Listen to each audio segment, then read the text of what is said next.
Hello, and a very warm welcome to Cultural Communication Confidence with me, Victoria Reynoldson.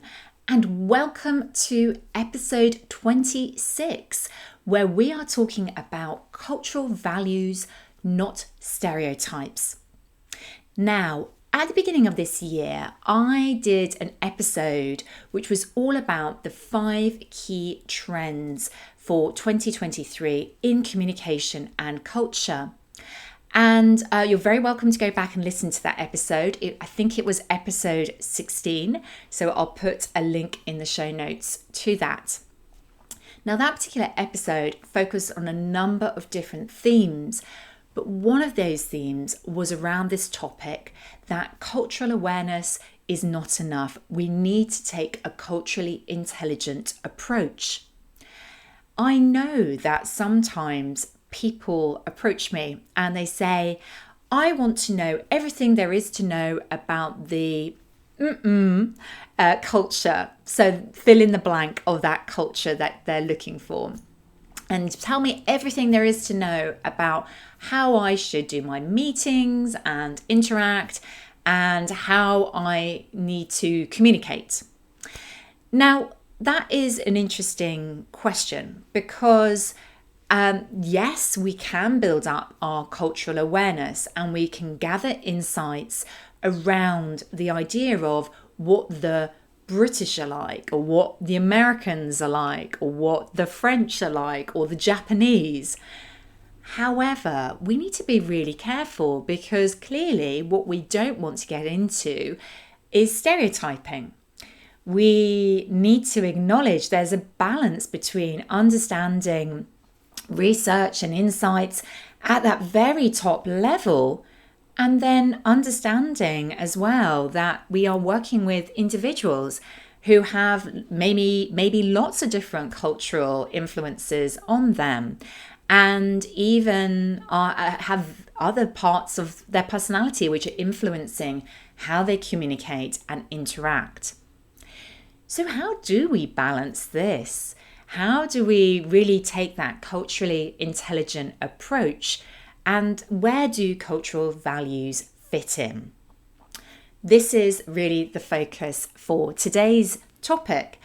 And to start with, I really want to go back to the beginning, which is, what do we actually mean by culture?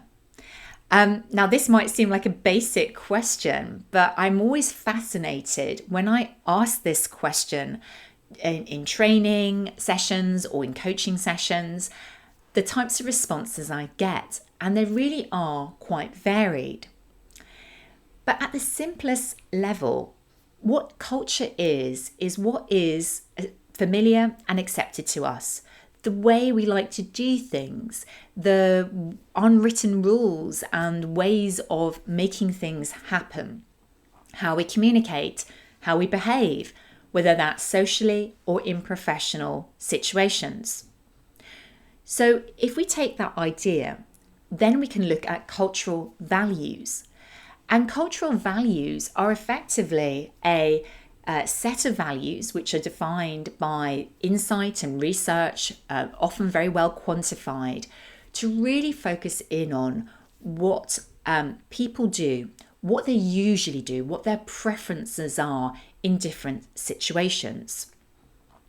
Now, there are many different maps and models out there, and you might have even heard of a few of these, including Hofstede and Ehrenmeier as examples.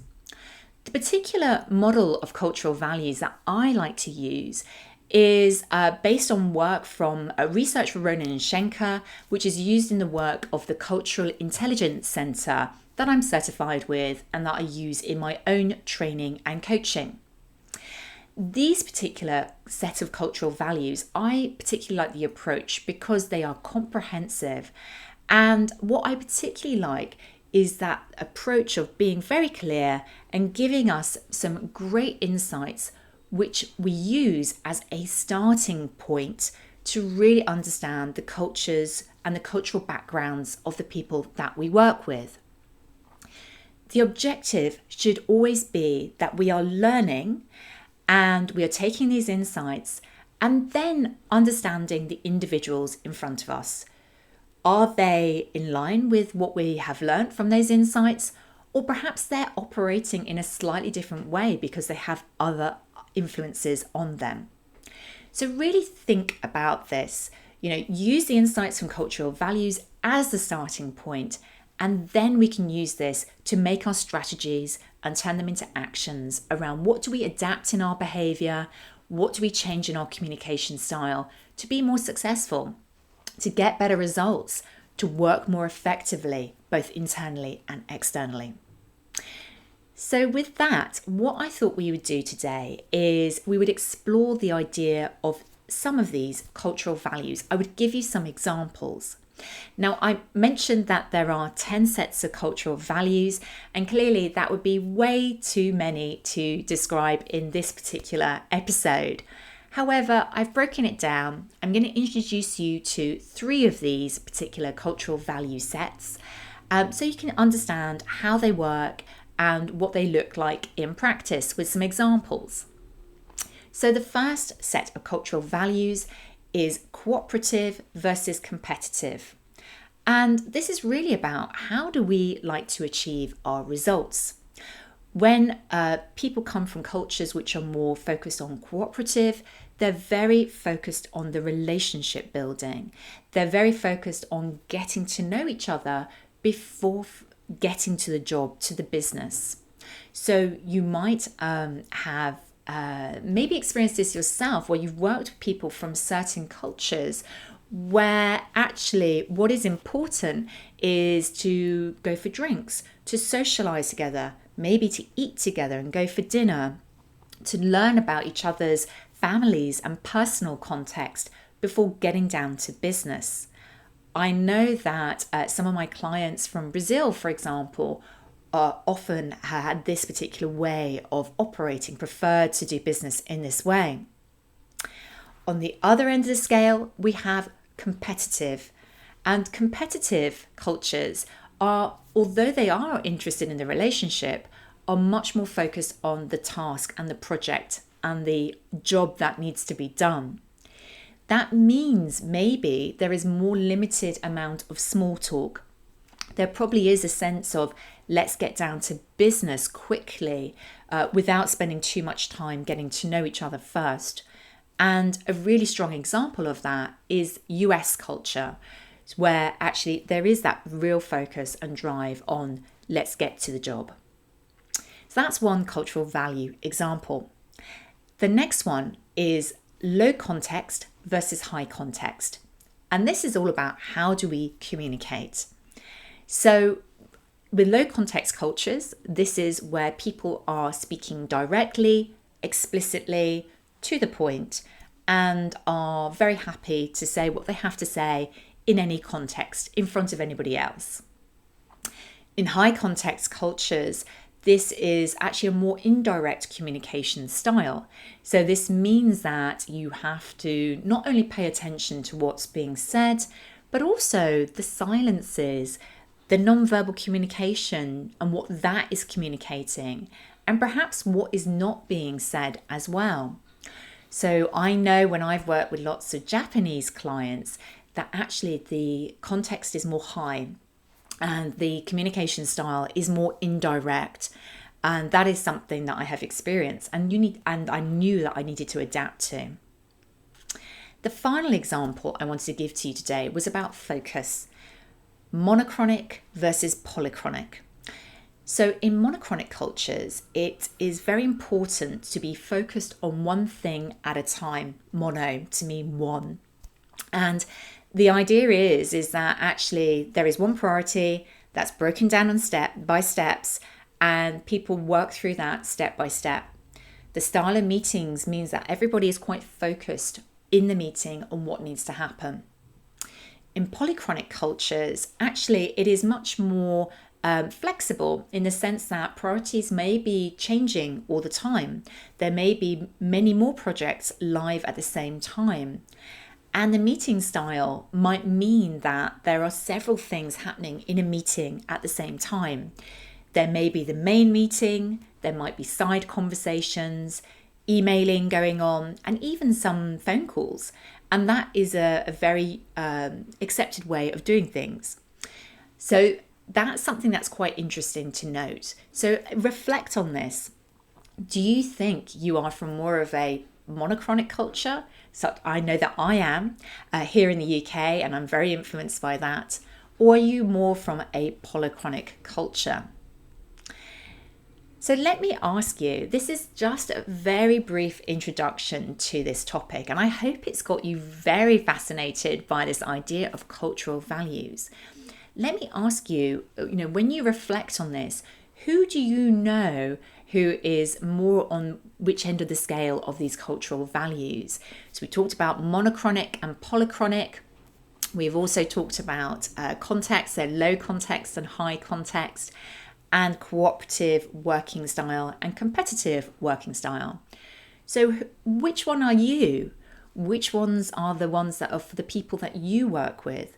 It can be really helpful to really reflect on this at the end of this episode and understand where are those similarities and where are the differences. Where you note those differences, what is it that you can do to change and adapt in what you're doing to actually get a better connection to the people that you're working with? Maybe there's something you've now noticed you need to change in your own communication style or working style to be more effective. Well, I hope that you have enjoyed today's episode. I definitely find this absolutely fascinating as a topic, the idea of where communication meets culture. And we will certainly be talking more about this topic, building from cultural values and really fully exploring the idea of cultural intelligence. In the meantime, I'm sure I've done an introduction to cultural intelligence in the past, and I can't quite remember the episode number, but I will put a link to that in the show notes as well. Let me know what you think and let me know your own experiences. I think it's always really fascinating to build this conversation. So feel free to reach out to me on LinkedIn.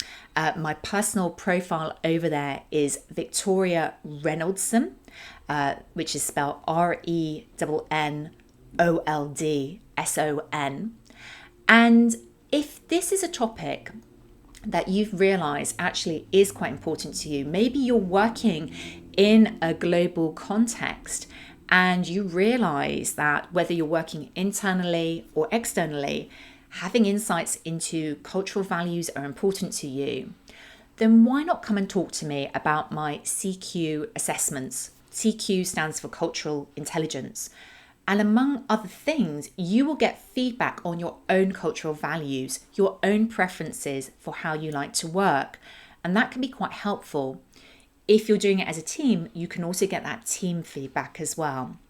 So do come and have a conversation with me about those CQ assessments and coaching and training I do around these topics.